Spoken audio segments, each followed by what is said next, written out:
The fire had been burning for 6 hours before Eleanor Voss finally admitted to herself that something was wrong. Not with the fire. The fire was fine.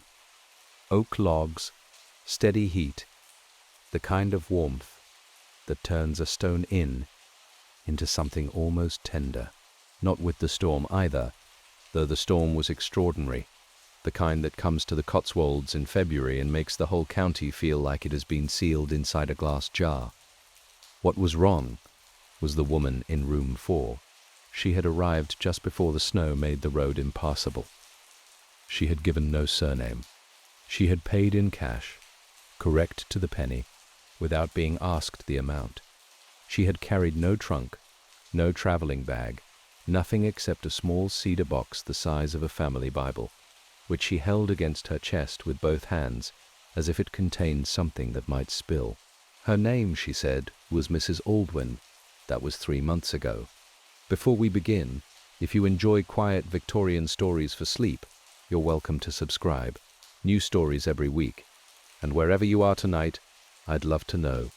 Where are you listening from? Now, let's go back to the Cotswolds, February 1887.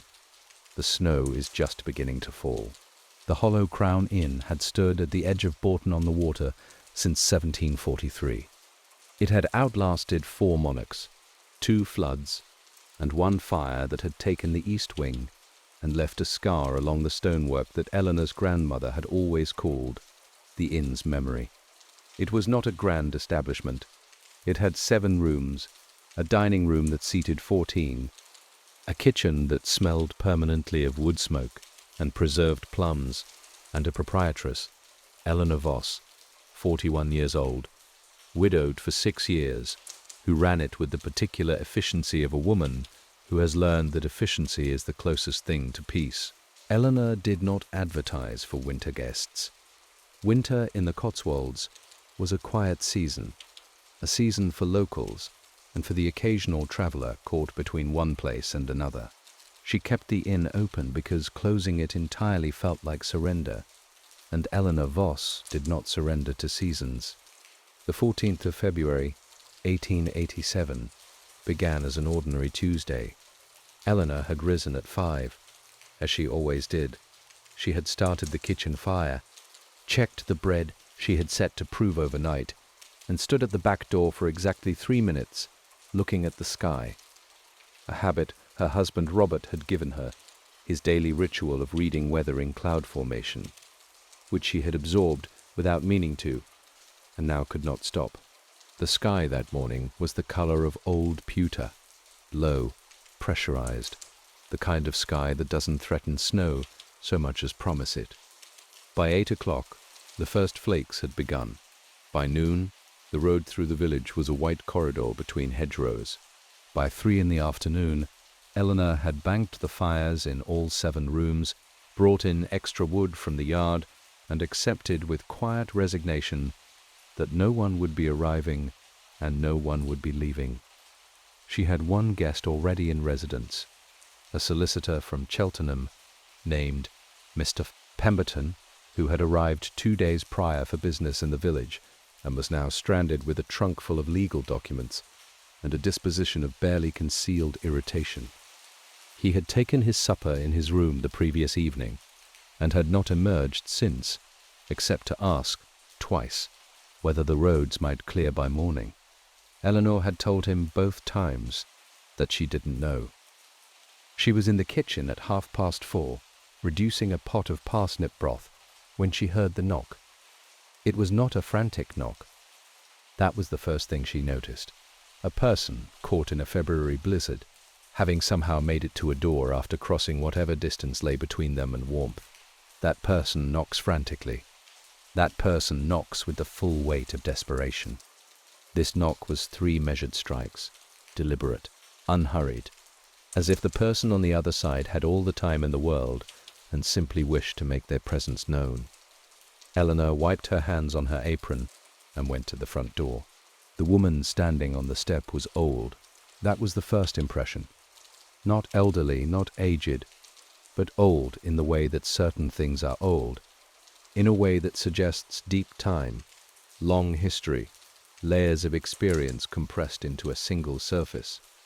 She was slight, perhaps 5 feet 2, dressed in a traveling coat of charcoal wool that was dusted with snow, but not soaked, which meant she had not walked far, or she had been walking for a very long time, and the snow had simply given up trying to penetrate the fabric. Her hair was white and pinned with a precision that seemed almost defiant, given the circumstances. Her face was lined, but not collapsed. Her eyes, Eleanor would think about those eyes many times in the months that followed, were a pale, clear grey that somehow managed to be both sharp and entirely calm. She carried nothing except the cedar box. "Good evening," the woman said. Her voice was low and unhurried, a voice accustomed to being listened to. "I wonder if you have a room." Eleanor, who prided herself on composure, felt something she could not immediately name. Not alarm, not suspicion. Something closer to the feeling of standing at the edge of something large. A cliff, a tide, a room full of unsaid things, and knowing that whatever came next would be significant. "I do," Eleanor said. "Come in out of the cold." The woman stepped inside. She did not shake the snow from her coat at the door. She did not exclaim about the warmth of the fire or the smell of the kitchen. She simply entered, as if she had been here before, as if the act of coming in from the cold was not a relief, but merely a transition from one state to another. "I am Mrs. Aldwyn," she said. "I expect I'll need the room for a few days, perhaps a week." Eleanor showed her to room 4, the largest of the 7, at the back of the inn, with a window that looked out over the garden, and beyond it, the snow-covered field that sloped down toward the river. She brought extra blankets. She offered supper. Mrs. Aldwyn accepted the blankets, declined supper. "I have everything I need, thank you," and placed the cedar box on the writing desk, with a care that Eleanor found herself watching longer than was polite. "Is there anything else?" Eleanor asked. Mrs. Aldwyn was already seated at the desk, the cedar box open before her. Eleanor caught a glimpse of the interior, small glass vials in wooden slots, folded papers, what appeared to be dried leaves or flowers pressed flat, before the woman's posture shifted almost imperceptibly, blocking the view.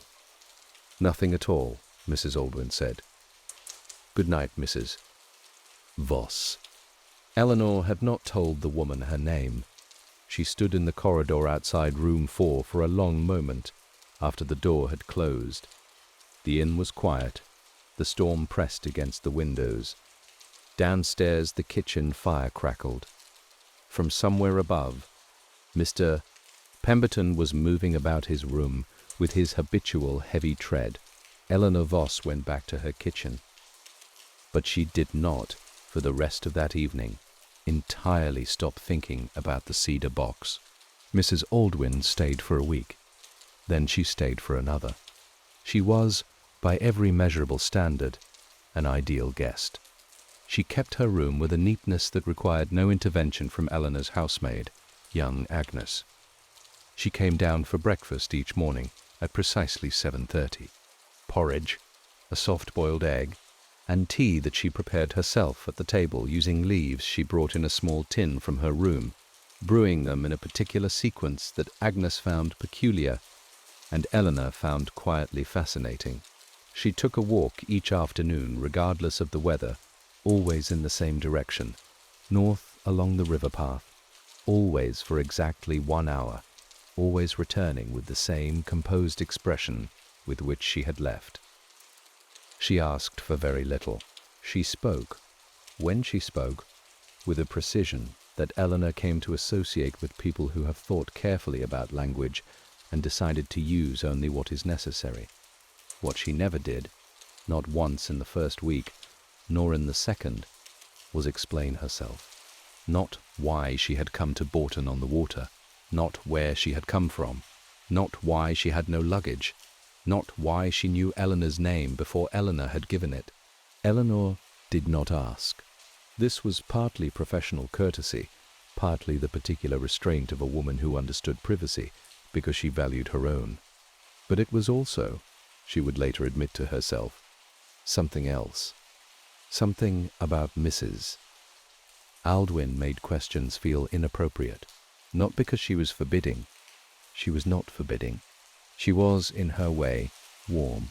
She remembered details. She asked after Agnes's mother, who had been unwell. She noticed when Eleanor was tired, and on those evenings said simply, "Sit down, Mrs. Voss. The washing up will wait."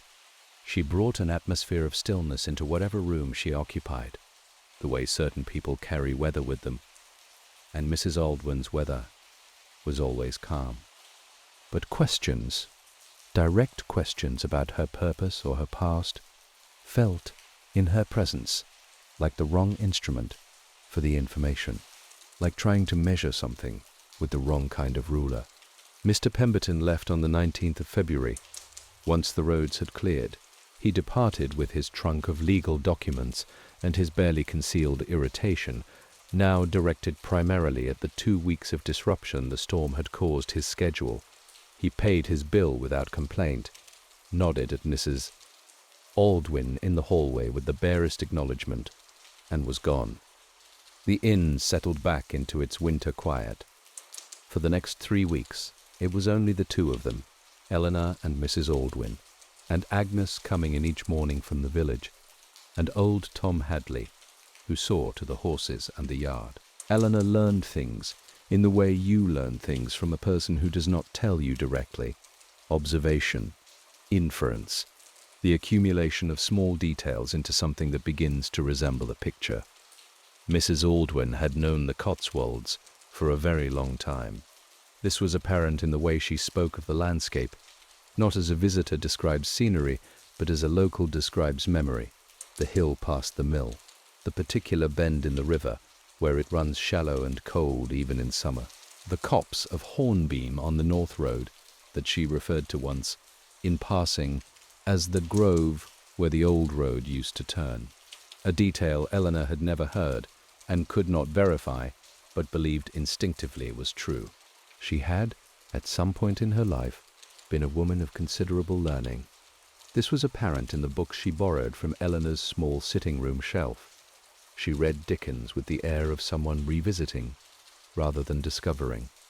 And she borrowed a volume of natural history that Eleanor had inherited from Robert and never opened, returning it after 3 days with 2 dried leaves pressed between the pages as bookmarks, neither of which Eleanor could identify. She had, also, been a woman of grief. This Eleanor did not observe so much as feel, the particular gravity that settles around a person who has carried loss for long enough that it has become structural, part of the way they move through rooms and reach for things and pause before answering questions they were not asked. What Eleanor did not learn in those 3 weeks was anything about the cedar box. It sat on the writing desk in room 4. Agnes reported, with the particular combination of guilt and compulsion of a 19-year-old who knows she shouldn't have looked, that it was always open when Mrs. Aldwyn was in the room, and always closed and latched when she was not. Agnes had never seen its full contents. What she had seen, the glass vials, many of them, paper closely written, and something wrapped in oilcloth in the lower compartment that she could not identify. Eleanor told Agnes not to look again. Agnes said, "Yes, Mrs. Voss." Eleanor did not entirely believe her, but she did not look herself. Whatever the cedar box contained, and she thought about it, she would not pretend otherwise. It was not hers to know until she was meant to know it. That moment came in the 3rd week of March, on a Tuesday afternoon, when Mrs. Aldwyn knocked on the door of Eleanor's private sitting room and asked if she might sit down. "I have a favor to ask," Mrs. Aldwyn said. Eleanor set down the account book she had been working through and gestured to the chair across from her. Mrs. Aldwyn sat with the deliberate care of a woman whose joints had opinions, folding her hands in her lap and taking a moment before she spoke. Not a hesitant moment, but a preparatory one, the moment of a person who has decided what they are going to say and is simply ensuring the first word is the right one. "I am going to need to leave," she said, "perhaps within the week. Certainly before April." Eleanor had been expecting this. In the abstract way you expect things you don't want to think about directly. "I'm sorry to hear it," she said, and meant it. "I wanted to ask," Mrs. Aldwyn continued, "whether you would be willing to keep something for me." "Keep something?" "Yes." A pause. "The box." Eleanor looked at her.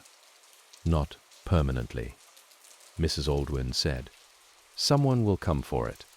I don't know precisely when. It may be a few weeks. It may be longer." A slight pause here. The first time Eleanor had ever heard Mrs. Aldwyn pause in the middle of a sentence rather than between them, as if this particular admission required more space. "It may be quite a bit longer." "Who will come?" Eleanor asked. "Someone who will know to ask for it by name." Mrs. Aldwyn met her eyes. "They'll ask for the Aldwyn box. You'll know them by that." Eleanor sat with this for a moment.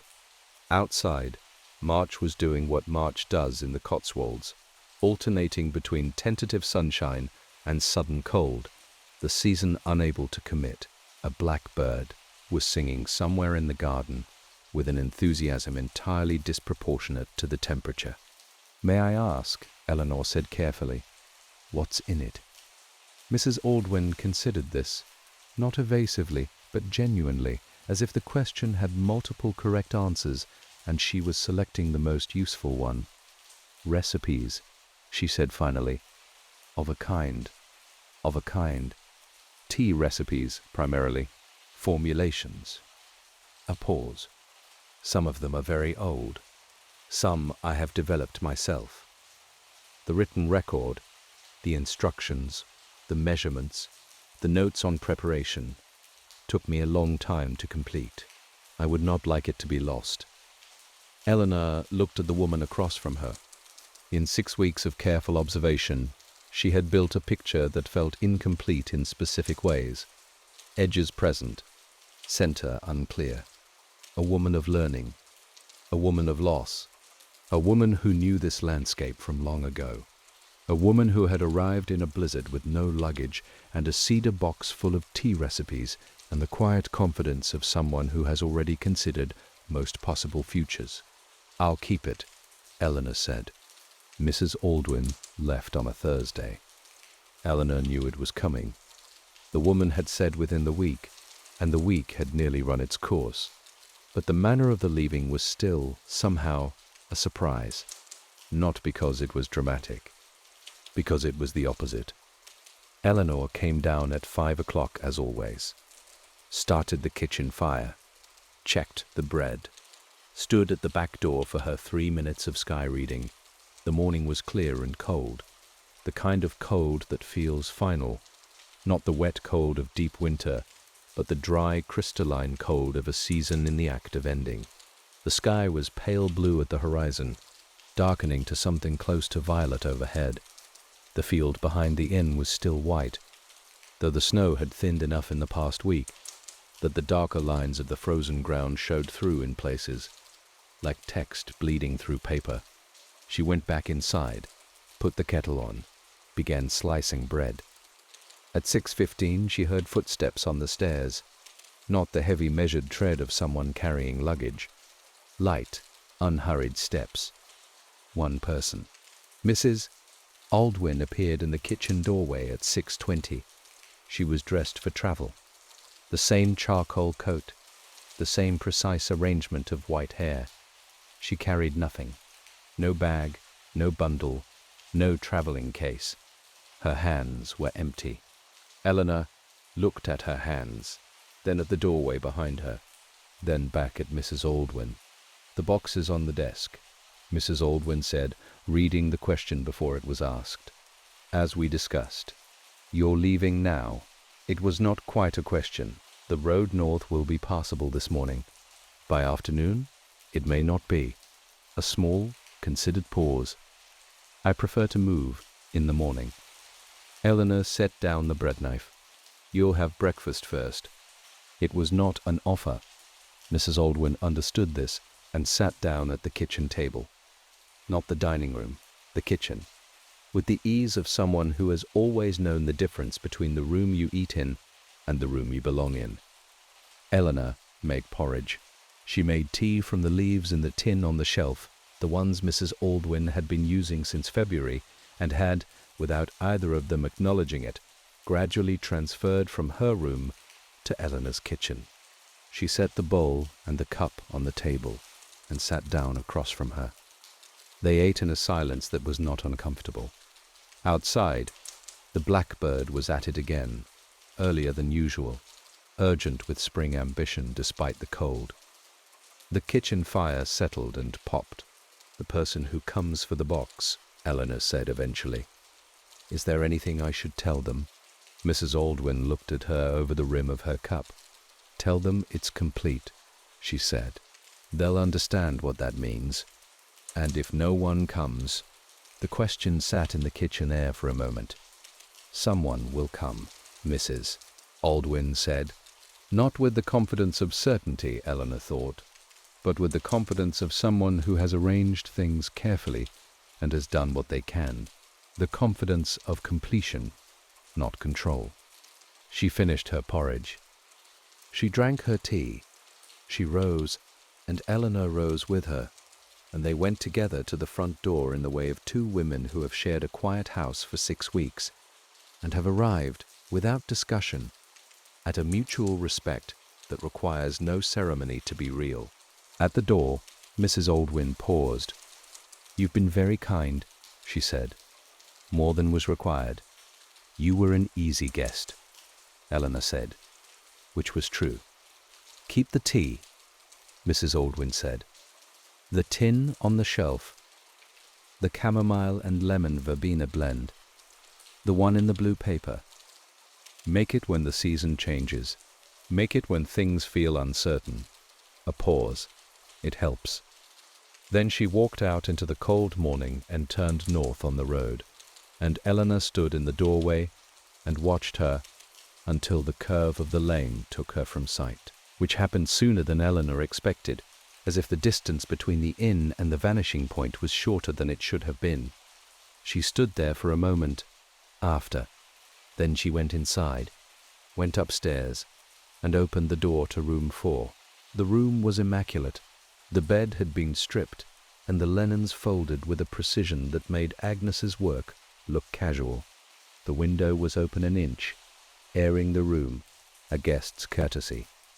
On the writing desk, as promised, was the cedar box, closed and latched, a folded piece of paper tucked beneath it. Eleanor picked up the paper first. For Mrs. Eleanor Voss, proprietress of the Hollow Crown, Bourton-on-the-Water. The contents of this box are a record in trust. Please keep them safe and dry. When the person comes, you will know them. M.A. Eleanor stood in the room that still held the faint scent of whatever Mrs. Aldwyn had brewed each morning. Something herbal, something clean, something that Eleanor could not name, but that had, over 6 weeks, become associated in her mind with a particular quality of stillness. She picked up the cedar box. It was heavier than she expected. Spring came to the Cotswolds the way it always does, reluctantly at first, then all at once, as if the season had been building pressure behind a door and finally simply couldn't hold it any longer. March gave way to April. The snowdrops came and went in the garden. The daffodils arrived along the river path. The road north dried out and became passable again, then pleasant, then busy with the first spring travellers moving between towns. The Hollow Crown filled up, a family from Bristol, 2 sisters from Oxford on a walking tour, a clergyman whose name Eleanor immediately forgot, and whose habit of humming hymns at odd hours she did not. The inn returned to its ordinary rhythms. Full breakfasts, evening fires, the particular social texture of a house containing several strangers, each pretending to varying degrees that the others don't exist. Eleanor kept the cedar box in her own room, on the shelf above her writing desk, between a copy of Middlemarch she had read 4 times and the framed photograph of Robert taken at Cleve Hill the summer before he died. She did not open it. She had decided this, without quite making the decision. It had simply become clear to her, in the way certain things become clear, that the box was not hers to open. It was hers to keep. Those were different things. She kept the tea tin in the kitchen. She used the ordinary blends for guests. The blue paper packet, chamomile and lemon verbena, she kept to one side. She did not yet make it. May arrived. Guests came and went. No one asked for the Aldwyn box. Eleanor found herself, in odd moments, thinking about Mrs. Aldwyn with the specific quality of attention you give to a thing that is incomplete. Not worrying exactly, not wondering where she was. She had, she realized, no instinct that the woman was in any distress. It was more like the feeling of a half-finished sentence, of music that has resolved in one key, and you are certain it will resolve in another, but you have not yet heard it do so. It was Agnes who found the first one. She came to Eleanor on a Tuesday in the second week of May, holding something carefully between her fingers the way she held things she was uncertain about, not reluctant to present, but aware that presentation required care. It was a folded piece of paper, small, the size of a calling card folded in half. Agnes had found it in the gap between the writing desk and the wall of room 4, which she had been cleaning in preparation for a new guest arriving Friday. "It must have fallen," Agnes said. "When she left the box, perhaps." Eleanor unfolded it. It was a recipe, handwritten in small, precise script, the same hand as the note left with the box, on paper that felt slightly older than it should have, as if it had been transcribed from something older still. The recipe was for a tea blend, dried lavender, rose hip, something listed as V, officinalis, which Eleanor did not recognize, and, at the bottom in slightly different ink, as if added later, a single line, "For nights when the grief is loud, 1 cup, very warm. Do not hurry it." Eleanor read it twice. She folded it back along its original creases. She went to her own room. She opened the cedar box. She had told herself she would not. But this was different. This was not curiosity. This was, she thought, the beginning of understanding what she had agreed to keep. The interior of the box was divided into 3 tiers. The top tier held the glass vials, 12 of them, each stoppered with a small cork, each containing a dried mixture of herbs and flowers, each labeled in the same small handwriting, with a name and a number. Winter Blend number 3, Summer Ease number 7, the quiet one. The labels were not decorative, they were functional, precise, the labels of a person who has made these things many times and needs to be able to find them quickly. The middle tier held the papers, folded, many of them, some loose, some tied in small bundles with a length of cotton thread. Eleanor did not unfold them, not yet, but she counted 14 bundles, perhaps 30 or 40 loose sheets, covered in the same precise hand. The lower tier held the thing Agnes had described as wrapped in oilcloth. Eleanor lifted it carefully. It was a book, small, perhaps 5 inches by 7, bound in dark green leather that had worn soft with age. The oilcloth had protected it from moisture. The cover bore no title, no author's name, no date. But when Eleanor ran her thumb along the page's edge, she could feel the density of them, closely written, every page, and smell something that she associated immediately and inexplicably with the Cotswolds in autumn. Stone, rain, wood smoke, something medicinal beneath it all. She did not open the book. She wrapped it back in the oilcloth. She replaced it in the lower tier. She closed the cedar box and latched it. Then she went downstairs, put the kettle on, took the blue paper packet from the shelf, and made, for the first time, the chamomile and lemon verbena tea that Mrs. Aldwyn had left her. She sat at the kitchen table and drank it slowly. The blackbird was singing in the garden. The evening light came through the window at the long golden angle of May. It was, Eleanor thought, the best cup of tea she had ever had in her life. She could not have said exactly what made it so. It was not dramatic. It did not produce any visible effect, no warmth that was more than warmth, no calm that was more than the ordinary settling of a tired person sitting still. But there was something in it, some quality of the combination, or the temperature, or perhaps simply the context of sitting quietly after a long day and drinking something made by careful hands, that felt like being understood without having to explain yourself. She finished the cup. She sat for another few minutes in the quiet kitchen. Then she went to her desk, took out a piece of paper, and wrote down everything she could remember about Mrs. Aldwyn from the beginning, not for any purpose she could name, simply because it felt, suddenly and with some urgency, like something that should exist. June brought 3 things to the Hollow Crown: a full guest book, a prolonged dry spell that turned the garden to golden brown, and a letter. The letter arrived on the 9th of June, addressed to Eleanor in handwriting she didn't recognize. Small, somewhat cramped, nothing like the precise script of Mrs. Aldwyn.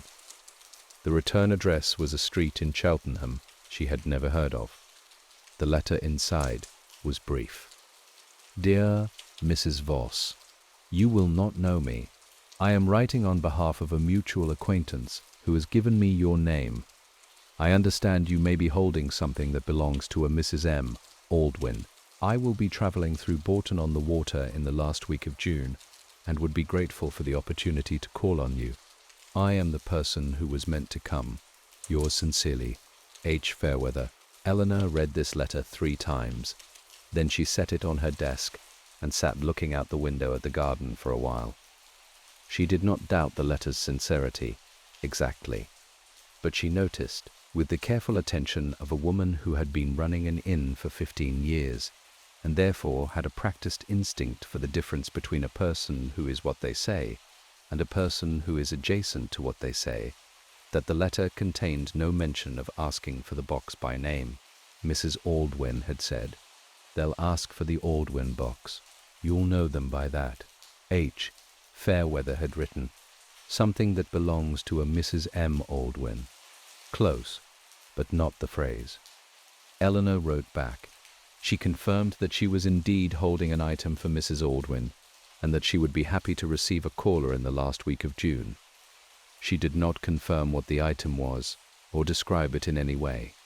She told Agnes that if anyone came asking about Mrs. Aldwyn while she herself was unavailable, Agnes was to offer them tea and say only that Mrs.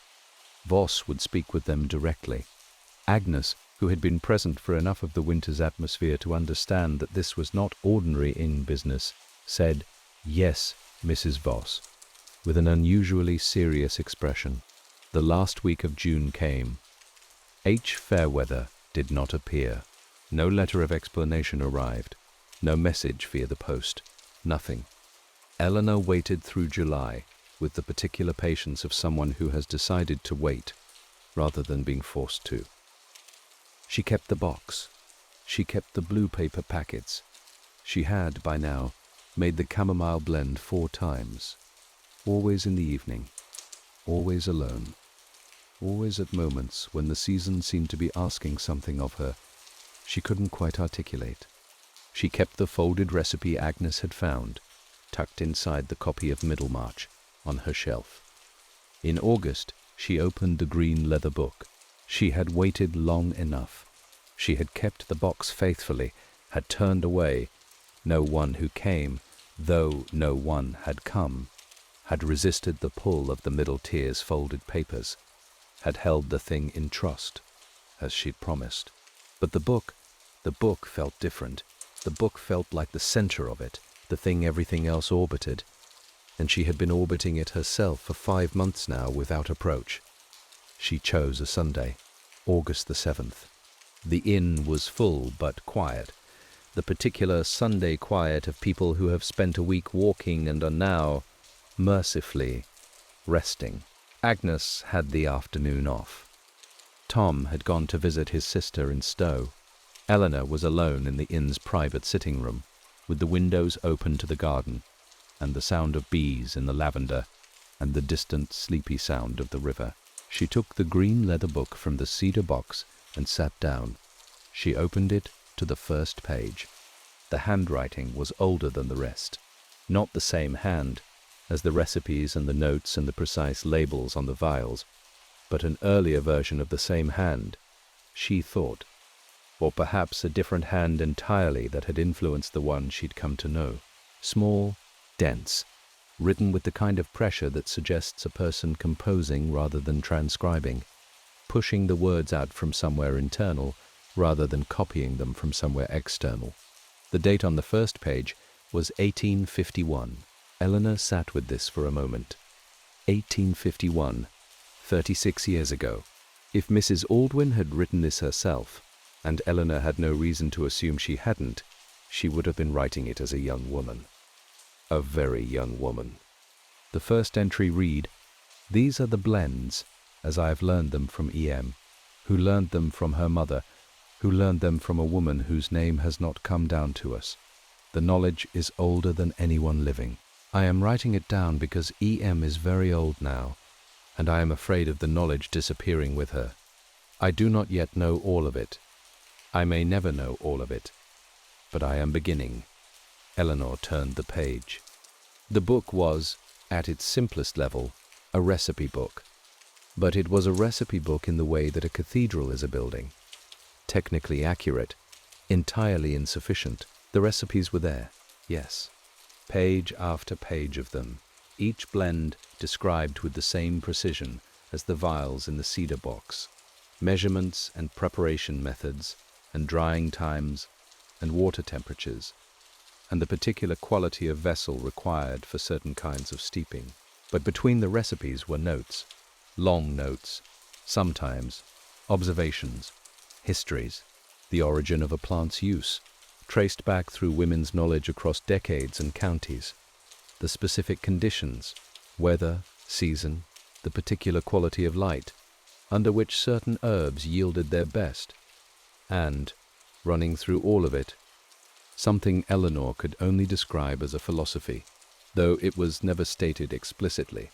The idea that the act of preparing something carefully for another person is itself a form of attention, a form of care, administered with sufficient precision and gentleness, are among the most powerful things one person can offer another.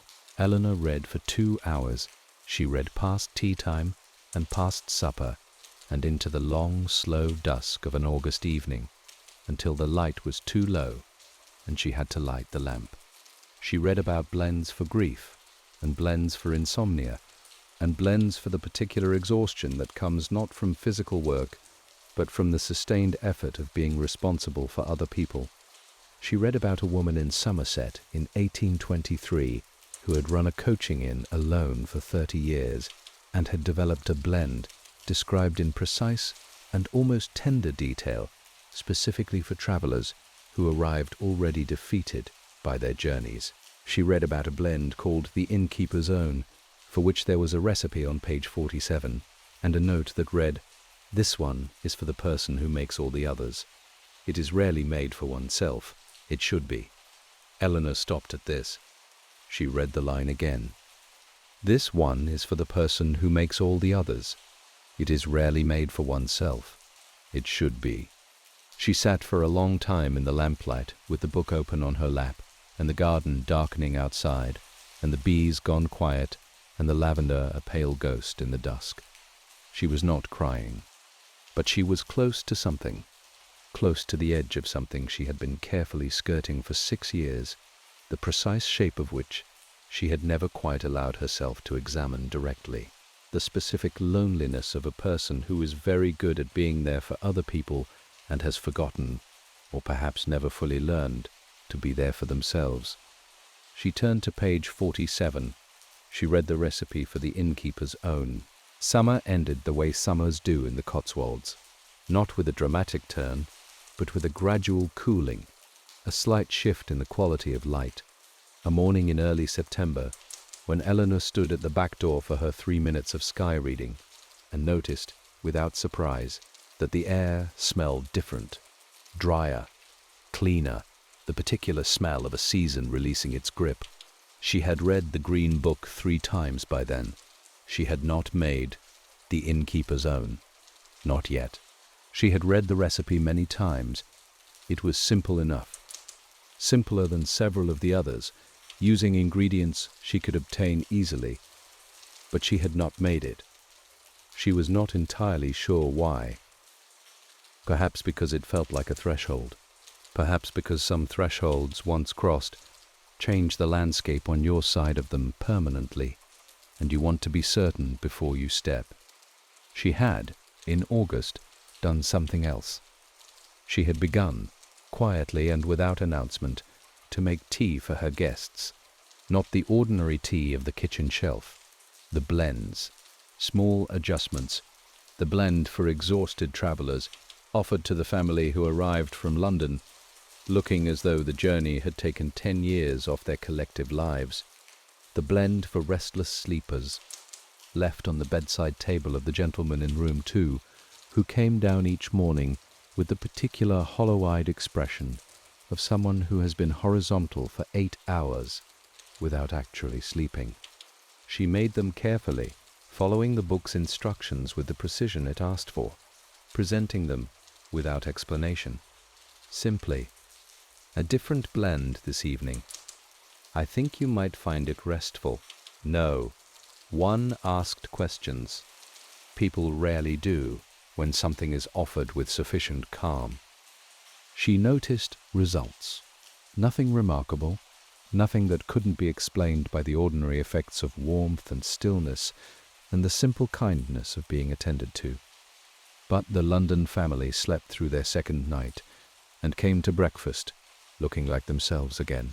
The gentleman in room 2 came down on the third morning and said, with an expression of mild bewilderment, "I don't know what you put in that tea, Mrs. Voss, but I haven't slept like that since I was a boy." Eleanor said, "I'm glad it helped," and poured his coffee and thought about page 47. The September visitor arrived on a Tuesday the 13th. Eleanor was in the garden cutting the last of the lavender, a task she had been putting off because the lavender had been particularly good this year, and cutting it felt like an admission that the season was genuinely ending. When Agnes came to the garden door with the expression she reserved for guests whose arrival she found notable. "There's someone asking for you," Agnes said. "At the front. A booking?" "I don't think so." A slight pause. She asked for the Aldwyn box. Eleanor set down the lavender. She was aware, as she walked through the kitchen and down the hallway to the front entrance, of something she could only describe as readiness. Not excitement, not anxiety, but the particular settling of attention that happens when something you have been waiting for, without fully acknowledging the waiting, finally arrives. The woman at the front door was perhaps 30 years old. She was tall, with dark hair pinned back in the practical manner of someone who considers hair a logistics problem rather than an aesthetic one. She was dressed in a traveling coat of dark blue wool, sensibly cut. She carried a leather satchel over one shoulder. Her eyes, this was the first thing Eleanor noticed, were the same pale grey as Mrs. Aldwyn's. Not similar, the same. "Mrs. Voss," she said. "Yes. My name is Clara Aldwyn." She met Eleanor's eyes steadily. "I've come for my grandmother's box." Eleanor brought her inside. She brought her to the private sitting room rather than the parlor, an instinctive choice, the choice of a person recognizing that this conversation belonged in a different register than ordinary guest business. She put the kettle on. She brought out the cedar box from her room and set it on the table between them. She sat down. Clara Aldwyn sat across from her and looked at the box for a long moment without touching it. Her expression was not grief exactly, or not only grief. It was the expression of someone looking at an object that contains more history than they have yet been able to hold. "She told me where it was," Clara said finally. "She told me in a letter. She said she had left it with an innkeeper in Bourton-on-the-Water, who would keep it safe. A pause. She was right. Is she... Eleanor began. She died in April, Clara said, quietly, without drama, in Cheltenham, at the home of an old friend. She looked up from the box. She was 81 years old. She had been unwell for some time. I think she knew, when she came here in February, that it was one of her last journeys. Eleanor sat with this. The kitchen smelled of the lavender she had been cutting. Outside, the garden was going gold in the September afternoon. She chose this inn specifically, Clara continued. She had stayed here before, she said, a very long time ago. A slight pause. She said the innkeeper was a woman who understood how to hold things without needing to possess them. Eleanor thought about this, about the 6 months she had kept the box, about the decision, taken on no information except instinct, not to open it except when it had felt necessary, about the green leather book and page 47, and the recipe she still had not made. There was a letter with the box, Eleanor said, when she left. It said the contents were a record in trust. Yes. Clara touched the cedar box for the first time, her fingers resting on the lid without opening it. She spent her whole life building that record, the blends, the book, the history behind them. It goes back further than she could trace entirely. Women teaching women, a kind of knowledge that doesn't appear in any official record, because it was never considered worth writing down. A pause. She spent 60 years writing it down. It should be published, Eleanor said, with a certainty that surprised her slightly. Clara looked at her. That's what I intend to do, she said, eventually, properly, in a form that doesn't disappear. A small, complicated smile. She would have found the word published a little grand. She would have said shared. It should be shared. The kettle came to the boil. Eleanor rose and went to the kitchen. She stood at the counter for a moment, with her hands on the edge of the worktop and the steam rising from the kettle, and the afternoon light coming through the window at its long September angle. She thought about Mrs. Aldwyn arriving in the February snow with her cedar box held against her chest. She thought about 6 weeks of breakfast and river walks, and silence that felt like conversation. She thought about the book, the density of it, the accumulation of care it represented, generation after generation of women paying careful attention to what helps. She took the blue paper packet from the shelf. She made 2 cups of chamomile and lemon verbena. She carried them back to the sitting room. Then she went back to the kitchen. She took down the other packets, the ones from the cedar box's vials that she had been carefully, tentatively using over the summer. She found the ingredients for the innkeeper's own. She read the recipe once more from memory, though she knew it by then. She made a 3rd cup for herself. She carried it back and sat down, and the 3 cups sat on the table between them in the September afternoon light, and Eleanor Voss, for the first time in 6 years, did not feel like the person who provides for. It was a small feeling, quiet, the size of a cup of tea. It was enough. Clara stayed for 3 days. She had not planned to. She had come for the box and had a train back to Cheltenham on Wednesday morning. But Wednesday came, and she was still at the table in the private sitting room, with the cedar box open before her, and Eleanor across from her, and the folded papers of the middle tier spread between them like a map of something. Eleanor had, finally, been shown what was in the middle tier. Letters. That was mostly what they were. Letters sent to Mrs. Aldwyn, whose full name, Eleanor learned, was Margaret Aldwyn, née Forsyth, of a family originally from the border country between England and Wales, over the course of 60 years, from women whose names she would never know and would never need to. Letters written in cramped hands, and elegant ones, on cheap paper and expensive, from cities and from villages and from the remote country places, where someone had found their way to Margaret Aldwyn, through some network of recommendation that had no formal structure and left no official trace. The letters were not intimate. They were practical.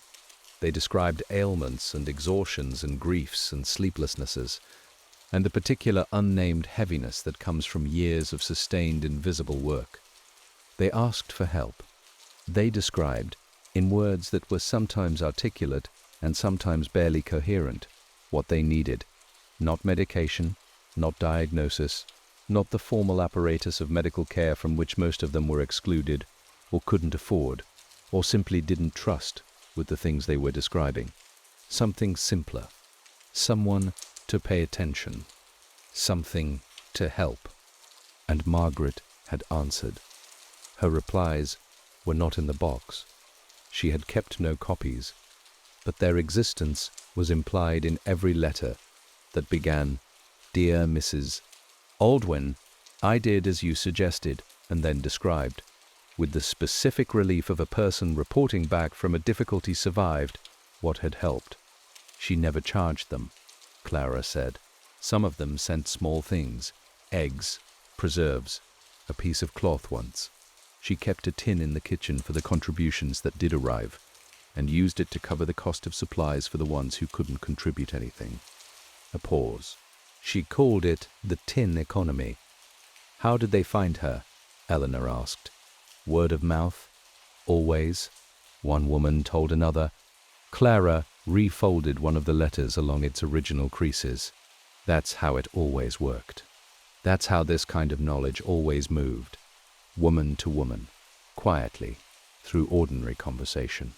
I know someone who might help. That phrase, repeated across decades. Eleanor thought about this, about the lavender farmer's wife, who had perhaps mentioned Margaret to the solicitor's housekeeper, who had mentioned her to the innkeeper's cousin. The invisible infrastructure of women's help, passing from hand to hand beneath the visible surface of things. The book, she said. The green book. The first entry says she learned the blends from someone called E.M. Eliza Moorfield, Clara said. Her mother's closest friend. A herbalist, though she would never have used that word. It was too close to things that got women in trouble. She called herself a gardener. A pause. She died in 1853. My grandmother was 23. And before Eliza Moorfield? Further back than anyone knows. Clara touched the green book where it sat at the center of the spread papers. That's what the book is, partly. An attempt to trace it. To name the women in the chain, as far back as the chain can be found. A slight pause. Most of them have no names left. They're just presences, shapes in the record. A description of a method that must have come from someone. She looked up. My grandmother's project, the one she spent 60 years on, was to make sure that at least from Eliza Moorfield forward, the chain was documented, named, present in the record. A pause. She used to say, if you can't be remembered by history, be remembered by someone. Eleanor sat with this for a long time. The September afternoon had deepened around them. Agnes had left for the day. The inn was quiet, only 2 guests at present, both out walking. The sitting room held the cedar box and the spread papers, and 2 women, and the accumulated weight of something that was not just a recipe collection, and not just a history, and not just a box of letters, but all of these things, and also something harder to name, the documentation of care, the record of attention, the proof that a particular kind of knowledge had existed and mattered and moved through the world in the only way it could.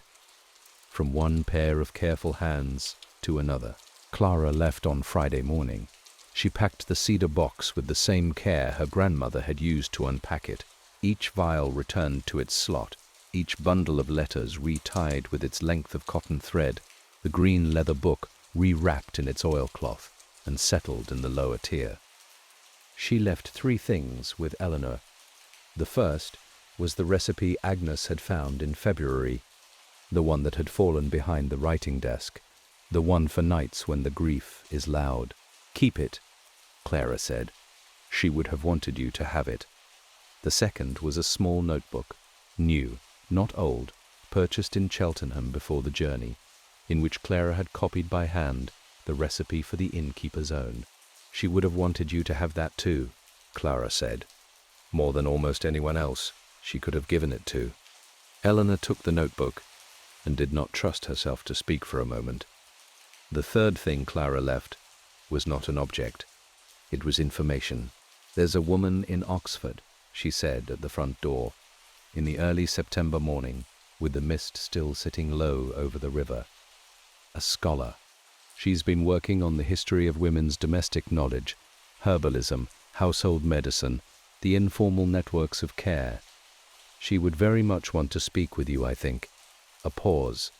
"About what you observed, what you learned." "About Margaret." Clara met her eyes. "You spent 6 weeks with her. You kept her work safe for 6 months. You read the book. You know things about her that aren't in any document." A slight pause. "That knowledge matters too."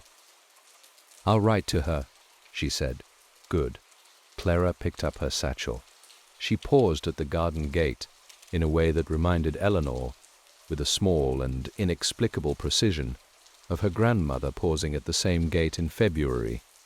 The same quality of stillness, the same sense of a person who is ending one chapter and knows it. She was happy here, Clara said. Those 6 weeks. In her letters afterward, she mentioned the inn more than anywhere else she'd stayed that winter. A pause. She said the innkeeper knew how to make a place feel like it was holding you. Then she went through the gate and down the lane, and Eleanor stood at the front door and watched her go. And this time the figure did not disappear sooner than expected. This time Eleanor watched until Clara Aldwyn was simply, gradually, gone. The lane curving gently, the morning mist shifting, the ordinary world continuing. Something was buried under the snow. She had been gone for 3 months before anyone thought to look. In the first week of April, when the last of the February snow had finally melted from the north-facing corners of the garden where it always held longest, Agnes had found something while turning the soil in the kitchen garden bed beneath room 4's window. A small bundle wrapped in oilcloth, tied with cotton thread. She had brought it to Eleanor without opening it. Eleanor had recognized the oilcloth and the cotton thread immediately.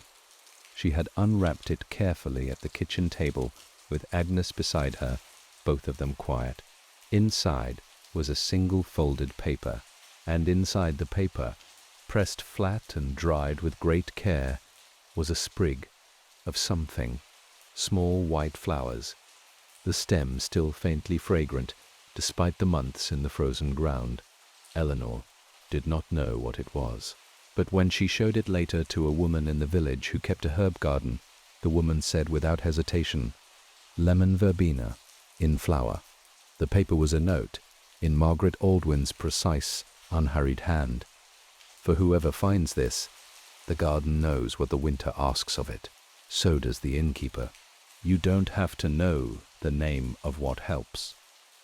You only have to be willing to offer it." Eleanor had read this note on the morning of the 9th of April, standing at the kitchen table in the early light, Agnes beside her, the garden outside just beginning its tentative greening. She had read it once, then she had folded it back along its creases and placed it inside the notebook Clara had left her, next to the recipe for the innkeeper's own. She made the tea that morning, not for a guest, for herself and for Agnes, who stood beside her at the kitchen table and received the cup with the seriousness of someone who understood, without being told, that this was not an ordinary cup of tea. They drank it in the quiet kitchen with the spring light coming through the window and the blackbirds singing in the garden, and the whole long year. The storm, the cedar box, the green book, the letters, Clara's 3 days, the waiting, settling around them like something finally gently laid down. Eleanor Voss stood in her kitchen on a spring morning in 1887 and felt, for the first time in a long time, that she was not just the person who holds things for other people. She was also a person who had been held. And that is where we leave Eleanor Voss. In her kitchen, in the spring light, with a cup of tea made from a recipe passed hand to hand through generations of women who understood that the most powerful thing one person can offer another is careful, unhurried attention. The Hollow Crown Inn still stands at the edge of Bourton-on-the-Water. The garden still has lavender. The river still runs shallow and cold past the hornbeam copse on the North Road. Room 4 still has a window that looks out over the field. And somewhere, in an archive in Oxford, in a scholar's careful notes, in a small published volume that appeared some years later with a dedication that reads simply for M.A., who wrote it down, Margaret Aldwyn's 60 years of work found the permanence she had always intended for it. The chain did not break. It never does. Let that settle around you now. You don't need to hold anything tonight. Not the day just past. Not the one coming. Not the questions that have no answers yet. Let the kitchen fire burn low. Let the spring garden breathe outside the window. Let the tea cool in the cup. You are, right now, in this moment, held. The story is complete. The night is quiet. The work is done. Sleep now. Rest well. Good night.